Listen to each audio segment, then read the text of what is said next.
I have a love-hate relationship with meetings. When sales meetings go well, there's nothing better on the face of the earth.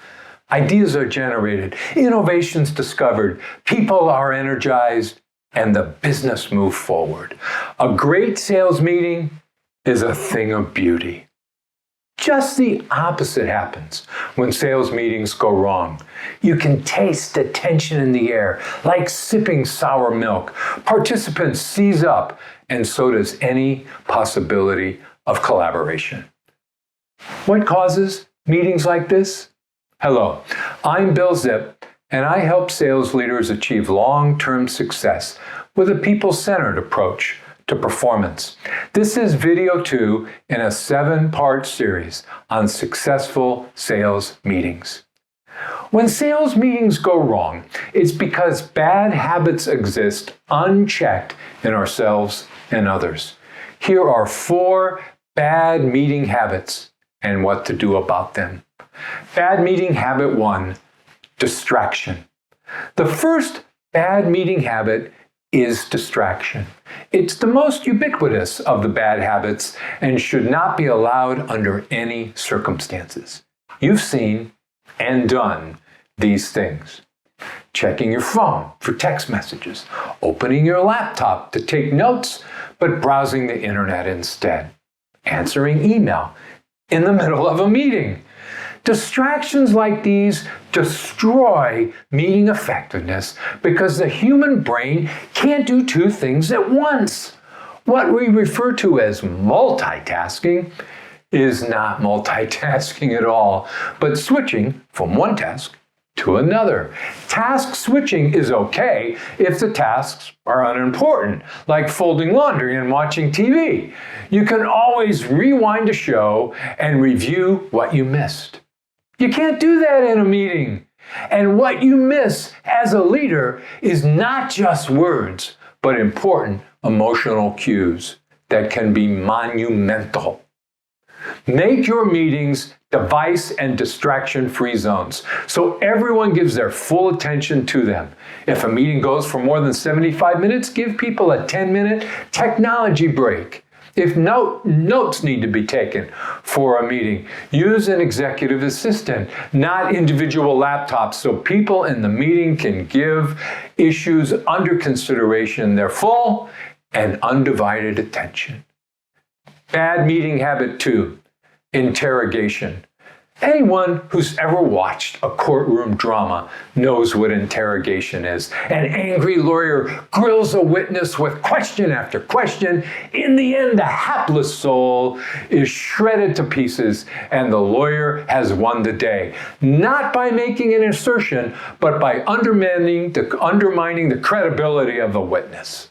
I've watched similar interrogations occur in sales meetings gone wrong. Not that stating questions is bad, even tough questions. It's the intent of the asking, however, that makes it a bad meeting behavior. The intent of interrogation is not to find the truth, but to make a point, to destroy the credibility of someone who disagrees with you without having to take a stand. That's just not bad meeting behavior, that's bad leadership. Successful sales leaders develop people into the best versions of themselves. They don't beat their chest in public trying to prove how smart they are through interrogation. Sure, ask questions in your meetings, but do so in a way that can be answered and prepare people for these questions by providing them in advance of the meeting. Not everyone does their best thinking out loud like you do. Bad meeting habit 3, mischaracterization. Of all the bad meeting habits, this is the sneakiest, mischaracterization. Mischaracterization closes itself in a robe of active listening, but it doesn't accurately restate what's being said.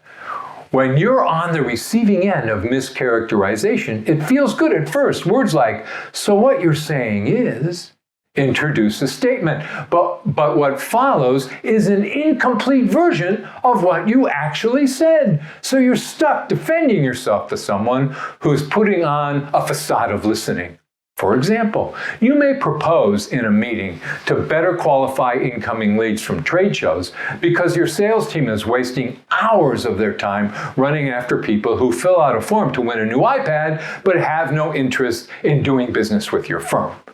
Mischaracterization responds, so what you're saying is, we shouldn't offer a prize at our booth. Maybe we should stop going to trade shows entirely.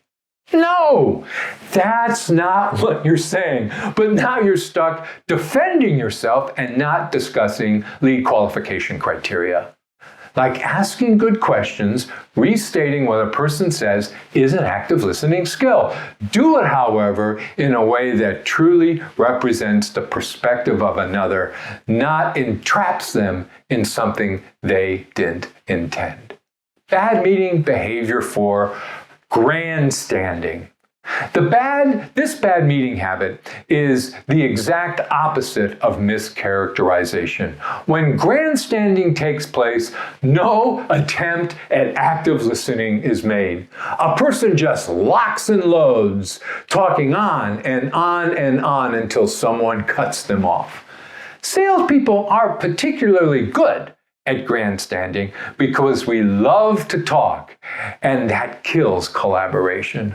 Collaboration thrives when bursts of sentences and short paragraphs are spontaneously exchanged by all the people in a meeting like a human popcorn popper. This is especially true in a virtual environment.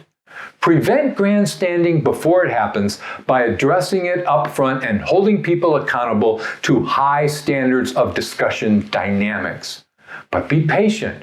Most grandstanders have no idea that they're doing it. It's a habit, after all, and they may need a little coaching to help them talk less and listen more.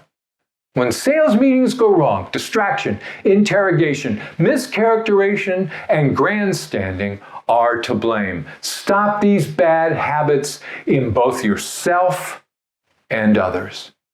In my next video on successful sales meetings, we'll discuss the weekly meetings you have with your sales team by going over a sales meeting template.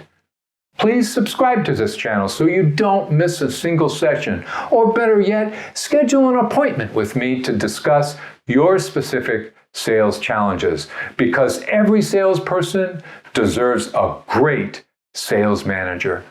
Thanks for watching.